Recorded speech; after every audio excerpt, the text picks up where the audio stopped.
शादी के 3 साल हुए थे और एक दिन पत्नी के मन में ख्याल आया, क्या होगा अगर मैं अपने पति को छोड़कर चली जाऊं?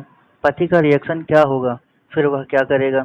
इसी विचार के चलते पति की परीक्षा लेने के लिए उसने एक चिट्ठी लिखी। उसमें लिखा, आपके साथ रहकर बोर हो गई हूँ। मुझे अब इस गृहस्थी से कोई लगाव नहीं है। मैं तुम्हारे साथ एक पल भी नहीं रह सकती। इसलिए मैं तुम्हें और इस घर को छोड़कर जा रही हूँ। उसने वो चिट्ठी टेबल पर रखी और खुद बेड के नीचे जाकर छुप गई। थोड़ी देर बाद पति ऑफिस से लौट आया। उसे घर में अपनी पत्नी कहीं नहीं दिखी। फिर उसकी नज़र टेबल पर रखी चिट्ठी पर पड़ी। चिट्ठी को उठाकर उसने पढ़ी। थोड़ी देर तक बिल्कुल शांत रहा, कुछ नहीं बोला। फिर उसने उसी चिट्ठी के पीछे कुछ लिखा और अपने मोबाइल में गाने बजाकर जोर जोर से नाचने लगा। फिर उसने अपने कपड़े बदले और अपनी एक फ्रेंड को फ़ोन लगाया और कहने लगा, मैं आज आज़ाद हो गया हूँ। मेरी बीवी को आखिरकार ये एहसास हो ही गया कि वह मेरे काबिल नहीं है। इसलिए वह खुद ही मुझे छोड़कर हमेशा के लिए चली गई है और मैं अब आज़ाद हो गया हूँ।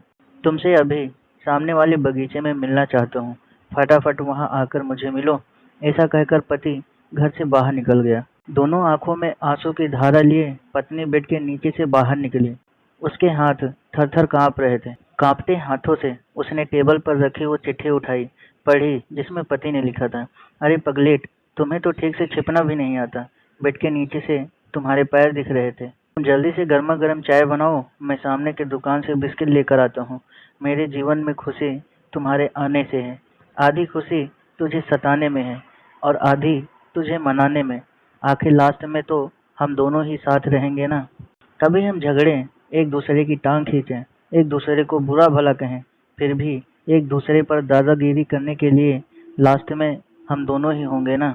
जो बोलना है बोलो, जो करना है करो। जब चश्मे गुम हो जाएंगे तब एक दूसरे के चश्मे ढूंढने के लिए लास्ट में हम दोनों ही रहेंगे ना। कभी मैं रूठूं तो तुम मुझे मनाना, कभी तुम रूठो तो मैं तुम्हें मना लूंगा। एक दूसरे से लड़ लड़ा के आखिर में हम दोनों ही होंगे ना। जब नज़र कम आएगा, सुनाई भी कम देगा, तब एक दूसरे में एक दूसरे को ढूंढने के लिए हम दोनों ही होंगे ना। जब घुटनों में दर्द बढ़ जाएगा, कहीं आना जाना भी बंद हो जाएगा, तब एक दूसरे के नाखून काटने के लिए हम दोनों ही होंगे ना। मेरी रिपोर्ट तो बिल्कुल क्लियर है, आई एम ऑल राइट बोलकर एक दूसरे को चिढ़ाने के लिए आखिर में हम दोनों ही होंगे ना। जब हम दोनों का साथ छूटेगा, अंतिम विदाई होगी, तब एक दूसरे को माफ करने के लिए आखिर में हम दोनों ही होंगे ना। आखिर में सिर्फ हम दोनों ही होंगे ना। दोस्तों, कहानी खत्म होते होते बीबी का रो रो कर बुरा हाल हो गया। उसे पता चल गया कि उसका पति उससे कितना ज़्यादा प्यार करता है। आप भी सच सच बताना कि इस कहानी को सुनते सुनते आपकी आंखों में भी पानी आया या नहीं। दोस्तों, ये कहानी आपको कैसी लगी हमें कमेंट करके ज़रूर बताएं और हमारा चैनल सब्सक्राइब करना ना भूलें।